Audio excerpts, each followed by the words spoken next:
देखिए, इसमें बीपीएससी जो सक्षम प्राधिकार है, बीपीएससी कमीशन अपना उचित निर्णय लेगा। वो पूरे मामले को जो भी डिमांड्स हैं छात्रों की, उनको स्टडी कर रहा है, उचित समय पर वो निर्णय देगा। ये समस्या का हल बातचीत से होता है। जब सरकार के प्रतिनिधि चीफ सेक्रेटरी बात करने के लिए बुला रहे हैं, वार्ता के लिए तैयार है, तो वार्ता करना चाहिए।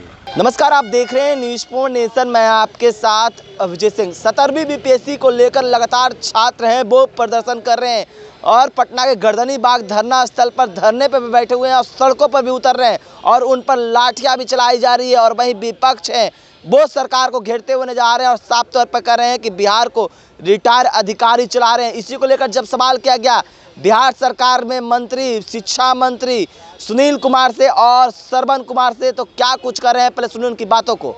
17वीं बीपीएससी को लेकर छात्र आंदोलन कर रहे हैं, लाठीचार्ज हुआ, उस पर विपक्ष हमलावर नजर आ रहे हैं। देखिए, समस्या का हल बातचीत से होता है। जब सरकार के प्रतिनिधि चीफ सेक्रेटरी बात करने के लिए बुला रहे हैं, वार्ता के लिए तैयार है, तो वार्ता करना चाहिए। लेकिन कुछ नेता लोग इसमें लगे रहते हैं, रोटी सेकने में लगे हैं, पॉलिटिकली फ़ायदा के लिए कुछ विद्यार्थियों को भड़काने में लगे हैं। तो इस तरह से विद्यार्थियों का ही नुकसान होने वाला है। सरकार तो हर हालत में तैयार है, बात करेगी, बात करके समस्या का हल निकालेगी। तेजस्वी यादव कह रहे हैं थक चुके हैं सीएम नीतीश कुमार, रिटायर अधिकारी चला रहे हैं बिहार, अब नया बीज की ज़रूरत है बिहार को संभालने के लिए, इनसे संभल नहीं रहा है। नहीं, नया बीज की ज़रूरत है कि नहीं है वो तो बिहार की जनता तय करती है। यहाँ कोई पॉलिटिकल पार्टी और पॉलिटिकल पार्टी का नेता तय नहीं करता है। बिहार की जनता को मालूम है कि नीतीश कुमार की सोच से, उनके विजन से, उनके कार्य से बिहार की तरक्की हुई है। बिहार में अमन, शांति और भाईचारा पैदा हुआ है और बिहार काफ़ी तेज़ी से आगे बढ़ा है। और भी अगर बढ़ेगा और भी तरक्की इस राज्य की होगी तो नीतीश कुमार जी के ही देखरेख में हो लगता है इसका चुनाव में नतीजा देखने को मिलेगा जिस तरह से छात्रों पर लाठी बरसाई जा रही है। नहीं, चुनाव अलग चीज़ है, समस्या अलग चीज़ है। सरकार एक एक चीज़ों का हल निकालती है, सरकार काम करती है, सरकार काम में विश्वास करती है। और यही सरकार है 19 साल की सरकार, जिसमें हर क्षेत्र में नियुक्ति हुई है। चाहे शिक्षक का नियुक्ति हो, चाहे डॉक्टर का हो, चाहे प्रोफेसर का हो, चाहे इंजीनियर का हो, चाहे नर्सेज का हो, चाहे 4th ग्रेड का एम्प्लॉय का हो, इसी सरकार में नियुक्ति हुई है।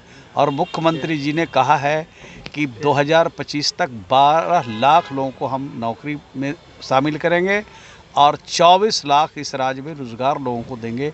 तो यह राज्य काफ़ी तेज़ी से आगे बढ़ रहा है और ख़ास करके नौकरी और रोजगार के क्षेत्र में इसका जोड़ा देश का कोई राज्य नहीं लगा। बीपीएससी के चेयरमैन को राज्यपाल ने बुला लिया है आज, क्या कहेंगे? इस तरह की जानकारी मुझे नहीं है। जो संवैधानिक प्रक्रिया है उसके हिसाब से चीज़ें चलती है, नियम से, कानून से चलता है। एक सवाल रुकिए ना।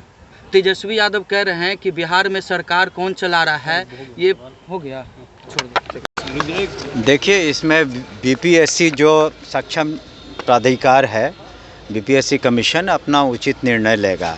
वो पूरे मामले को जो भी डिमांड्स हैं छात्रों की, उनको स्टडी कर रहा है, उचित समय पर वो निर्णय देगा। लाठियां चलाई जा रही हैं, इस पर लगा विरोध है प्रियंका गांधी से। नहीं, ठीक है, वो उन्होंने कहा, लेकिन एक सीमा होती है किस तरह से आप प्रोटेस्ट करें।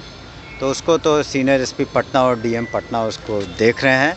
और जहाँ तक पुनः एग्ज़ाम का प्रश्न है, बीपीएससी समय उसमें उचित निर्णय लेगा। तेजस्वी यादव भी अब हमलावर हैं और कह रहे हैं कि देखिए, हर आदमी को अपना कहने का अधिकार है। इसमें कोई हर जो भी प्रतिपक्ष के माननीय नेता ने जो कहा है उनका अधिकार है, वो कहेंगे। लेकिन इसमें कमीशन इसको गहराई से जांच करेगा और जो भी उचित निर्णय होगा सर समय आपको बता दिया मुख्यमंत्री जाएगा। थक चुके हैं, कह रहे हैं रिटायर अधिकारी। वो तो बेमानी बात है, उसको कहने का कोई तुक नहीं है। और जो यात्रा हो रही है, उस जिस तरह से लोग हमारे पक्ष में, माननीय मुख्यमंत्री जी के पक्ष में सभी तरफ आ रहे हैं। मैं भी यात्रा में मोतिहारी में था, तो वो तो कोई कमेंट है नहीं, वो कोई राजनीति मायने नहीं रखता है। राज्यपाल ने आज बुला लिया है, हम लोग क्या कहेंगे? राज्यपाल ने अब उनका जब आप उसमें देख लें कि वहाँ पर क्या निर्णय होता है, माननीय राज्यपाल के स्तर पर क्या निर्णय होता है, वो आप उनसे पूछें। धन्यवाद। तो आपने सुना दोनों मंत्री किस तरह से विपक्ष पर बरसते हुए दिख रहे हैं और साफ तौर पे कहते हुए नजर आ रहे हैं कि उनके कार्यकाल में तो नौकरी भी नहीं होती थी। अब जिस तरह से सवाल खड़े कर रहे हैं इस पर कोई नहीं कर सकते, लेकिन तमाम चीज़ों को देखी जा रही है और जिस तरह से अभ्यर्थी हैं वो प्रदर्शन कर रहे हैं तो उनका साफ तौर पे कहना है कि जो प्रतिबंधित क्षेत्र है वहाँ पर जाकर इन लोग प्रदर्शन कर रहे होंगे तो इस तरह की कार्रवाई की गई होगी। तमाम खबरें न्यूज़ पॉइंट के साथ। नमस्कार।